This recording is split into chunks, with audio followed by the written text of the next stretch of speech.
अस्सलाम वालेकुम स्टूडेंट्स। हमारा आज का टॉपिक है how to measure the enthalpy of reactions और change in enthalpy of different reactions. To measure the enthalpy of reactions, we use the different calorimeters. And for the use of calorimeters, we first have to know about what is calorimetry. So, calorimetry is the process of measuring the amount of heat released or absorbed during a chemical reaction. We know we have studied about exothermic reaction and endothermic reactions, in which in exothermic reaction heat releases out, and in the exothermic reactions heat absorbs. तो जब हम glass क्लोरीमीटर की बात करते हैं तो उसके अंदर हम चेंज इन इंथैल्पी पढ़ना चाह रहे हैं। तो ग्लास क्लोरीमीटर एक ऐसा इंस्ट्रूमेंट है जिसके थ्रू हम चेंज इन इंथैल्पी को इजीली मेजर कर सकते हैं। ग्लास क्लोरीमीटर की या ग्लास क्लोरीमीटर की हम कंस्ट्रक्शन देखें तो वो एक इंसुलेटेड कंटेनर होता है, उसके अंदर एक थर्मामीटर होता है, एक स्टिरर होता है, उसके अलावा उसमें कॉटन वूल्स होते हैं उस कंटेनर की वॉल्स के साथ, और inside the container we place a beaker, और उस बीकर के अंदर हम स्टिशियोमेट्रिक कैलकुलेशंस के की हुई हैं जिन रिएक्टेंट्स की, हम वो वाले रिएक्टेंट्स ऐड करते हैं। फॉर एग्जांपल हम 1 मिली मोलर HCl ले रहे हैं, हम 2 मिली मोलर या 1 मिली मोलर NaOH ले रहे हैं, तो वो नॉन क्वांटिटीज होती हैं जो कि स्टिशियोमेट्रिक क्वांटिटीज होती हैं। ग्लास क्लोरीमीटर की बात करें तो उसकी कंस्ट्रक्शन कुछ इस तरह से होती है। This is the diagrammatic representation of a glass calorimeter, जिसमें एक कंटेनर है, ये एक कंटेनर है, और as we have said before कि यहाँ पर कॉटन वूल्स इसकी वॉल्स के साथ प्लेस की होती हैं। कॉटन वूल्स असल में इसी वजह से यूज करते हैं कि इसको इंसुलेशन प्रोवाइड की जा सके। इंसुलेशन इस वजह से ताकि हीट जो है वो सिस्टम के अंदर ही रहे और हम एग्जैक्ट हीट मेजर कर सके। सिस्टम के अंदर हीट रहेगी, वो सराउंडिंग के साथ बाहर एक्सचेंज नहीं होगी। That's why we are insulating our instrument. Then यहाँ पर बात की जाए कि थर्मोमीटर का क्या काम है। थर्मोमीटर इसलिए यूज हो रहा है ताकि रिएक्शन से पहले का टेम्परेचर और रिएक्शन के बाद का टेम्परेचर दोनों को मेजर कर सके और चेंज इन टेम्परेचर हम फाइंड आउट कर सके। Then what is the working of stirrer here. तो स्टिरर हम क्यों यूज कर रहे हैं, ताकि इस पूरे सिस्टम के अंदर जो भी रिएक्शन हो रहा है, हीट रिलीज हो रही है या हीट अब्सॉर्ब हो रही है, इस पूरे सिस्टम का टेम्परेचर सेम रहे, इसलिए हम इसको स्टिर कर रहे हैं। तो इस कॉर्नर के ऊपर ये ना हो, बॉटम के ऊपर आपके पास टेम्परेचर जो है वो डिफरेंट हो, या in the middle temperature different हो, और यहाँ कॉर्नर्स के ऊपर टेम्परेचर डिफरेंट हो। तो उस तरह से हम हीट या चेंज इन हीट को या चेंज इन इंथैल्पी को उस तरह से फाइंड आउट नहीं कर पाएंगे। So we use a stirrer ताकि पूरे के पूरे सिस्टम का टेम्परेचर बैलेंस्ड रहे।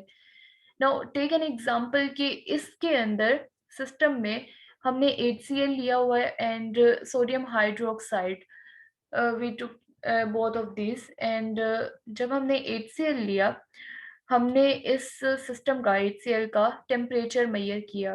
Suppose we have the temperature this when we added the HCl। After that इसको हमने कह लिया ये है हमारे पास T1। जब हमने NaOH ऐड किया तो तब टेम्परेचर रिलीज होकर यहाँ तक आ गया। As we know sodium hydroxide और HCl दोनों एक्सोथर्मिक रिएक्शन देते हैं। Neutralisation reaction is always an exothermic reaction, जिसमें एक स्ट्रॉन्ग एसिड और स्ट्रॉन्ग बेस रिएक्ट करते हैं, तो एक एक्सोथर्मिक रिएक्शन होता है। हीट एक्सोथर्मिक रिएक्शन का मतलब है heat is going to evolve, release हो रही है हीट। अब हमने तो इसको इंसुलेशन प्रोवाइड की हुई है, हीट बाहर नहीं जा सकती, तो वो सिस्टम के अंदर है, और ये टेम्परेचर यानी सिस्टम का टेम्परेचर जो है वो राइज हो रहा है, और ये थर्मोमीटर हमें बताएगा कि राइज इन टेम्परेचर अब कितना हो गया है।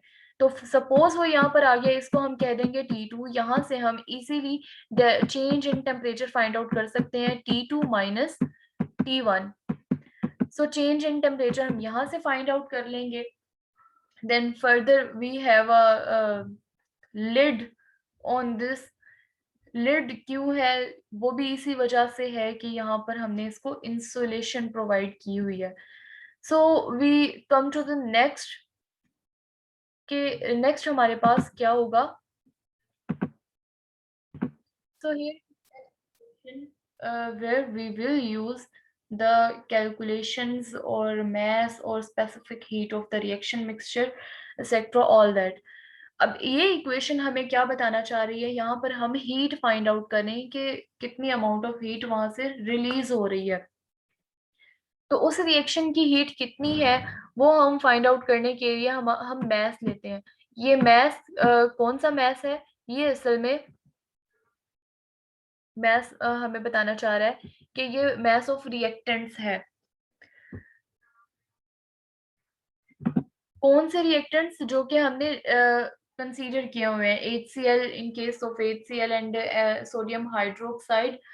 एस यहाँ पर specific heat of reaction mixture है, ये कैलकुलेटेड अमाउंट ऑफ हीट होती है और ये हर एक मिक्सचर की स्पेसिफिक होती है, जो कि हमें गिवन भी होती है बाज़ औक़ात। And delta T is the change in temperature.